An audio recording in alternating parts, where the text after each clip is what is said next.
அனைவருக்கும் வணக்கம். இந்த வீடியோவில் நம்ம சுப்ரீம் கோர்ட் அண்மையில் ஒரு கம்பேஷனேட் அப்பாயின்மெண்ட் பற்றி ஒரு ஆர்டர் கொடுத்துருக்காங்க. அதை பற்றி இந்த வீடியோவில் பார்க்கலாம் வாங்க. திருமணமான மகளுக்கும் கருணை அடிப்படையிலான அரசு வேலை உரிமை உண்டு. உச்சநீதிமன்றம் அதிரடி தீர்ப்பு. உச்சநீதிமன்றம் மிக முக்கியமான தீர்ப்பொன்றை வழங்கியுள்ளது. பெற்றோரின் வருமானத்தை நம்பி வாழ்ந்து வந்த ஒரு திருமணமான மகளையும் குடும்பத்தின் உறுப்பினராகவும் சார்ந்திருக்கும் நபராகவும் கருத வேண்டும் என்று நீதிமன்றம் தெளிவுபடுத்தியுள்ளது. உத்தரப்பிரதேச அரசின் ஒரு விதிமுறையில் அரசு ஊழியர் அல்லது குடும்பத்தின் ஆதார நபர் இறந்தால் வழங்கப்படும் கருணை அடிப்படையிலான வேலைவாய்ப்பு, அதாவது கம்பேஷனேட் அப்பாயின்மெண்ட் அல்லது பொது விநியோக கடை பிடிஎஸ் ஷாப் ஒதுக்கீட்டில் திருமணமான மகள்கள் குடும்பம் என்ற வரையிலிருந்து விலக்கப்பட்டிருந்தனர். இந்த விதிமுறை எதிர்த்து தொடரப்பட்ட வழக்கில் உச்சநீதிமன்ற நீதிபதிகள் ஆனரபிள் மாண்புமிகு PS நரசிம்மா மற்றும் மாண்புமிகு அலோக் அராதே அமர்வு முக்கிய தீர்ப்பை வழங்கியுள்ளது. நீதிமன்றம் கூறிய முக்கிய அம்சங்கள் என்ன? ஒரு பெண் திருமணம் செய்து கொண்டால் அவள் தனது பெற்றோரின் குடும்ப உறுப்பினர் அல்ல என்று கருத முடியாது. திருமணம் நடந்தால் மட்டுமே பெற்றோரின் பொருளாதார ஆதரவை இழந்துவிட்டார் என்று கருதுவது தவறு.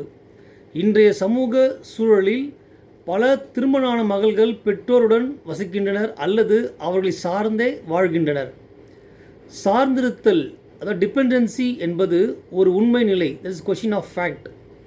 அது திருமண நிலையை மட்டும் வைத்து தீர்மானிக்க முடியாது. திருமணமான மகளை விலக்கி வைத்து திருமணமான மகனை மட்டும் குடும்ப உறுப்பினராக கருதுவது அரசியலமைப்பு சமத்துவ கொள்கைக்கு எதிரானது. நீதிமன்றத்தினுடைய முக்கிய கருத்து, ஒரு மகள் திருமணம் செய்து கொண்டவுடன் மற்றொரு குடும்பத்தின் உறுப்பினராக மாறி தனது பெற்றோருடனான அனைத்து உறவுகளையும் இழந்து விடுகிறாள் என்ற எண்ணம் பழைய பாலின பாகுபாடு மனப்பான்மையாகும்.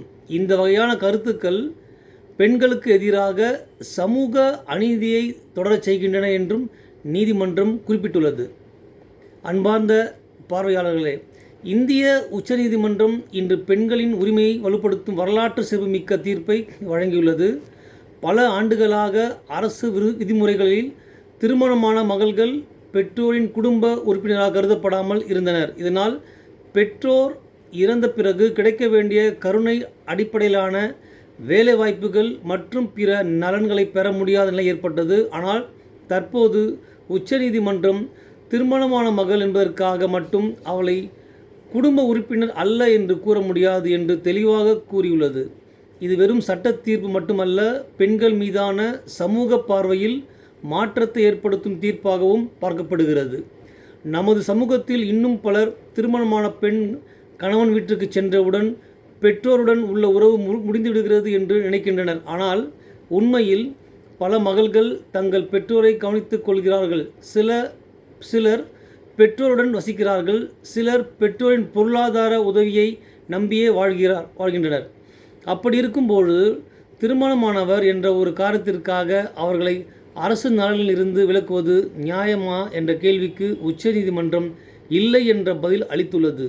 இந்த தீர்ப்பு எதிர்காலத்தில் கருணை அடிப்படையிலான அரசு வேலைகள், குடும்ப ஓய்வூதியம், அரசு நலத்திட்டங்கள் போன்ற பல துறைகளில் தாக்கத்தை ஏற்படுத்தக்கூடும். பெண்களுக்கு சம உரிமை வழங்க வேண்டும் என்று அரசியலமைப்பு கூறுகிறது. அந்த சமத்துவ கொள்கையை நடைமுறையில் கொண்டு வரும் முக்கியமான தீர்ப்பாக இதை சட்ட நிபுணர்கள் பார்க்கப்படுகின்றனர். இந்த தீர்ப்பு பெண்களின் உரிமையை வலுப்படுத்துமா அல்லது கருணை அடிப்படையிலான வேலை வாய்ப்புகளில் புதிய சிக்கல் உருவாக்குமா? உங்களுடைய கருத்துக்களை கமெண்ட்டில் பதிவு செய்யுங்க. உங்களுக்கு பிடிச்சிருந்தால் லைக் பண்ணுங்கள், ஷேர் பண்ணுங்கள். இந்த வீடியோ முதலாக பார்க்க வந்திருக்கிற நபர்கள் சப்ஸ்கிரைப் பண்ணுங்கள். நன்றி, வணக்கம்.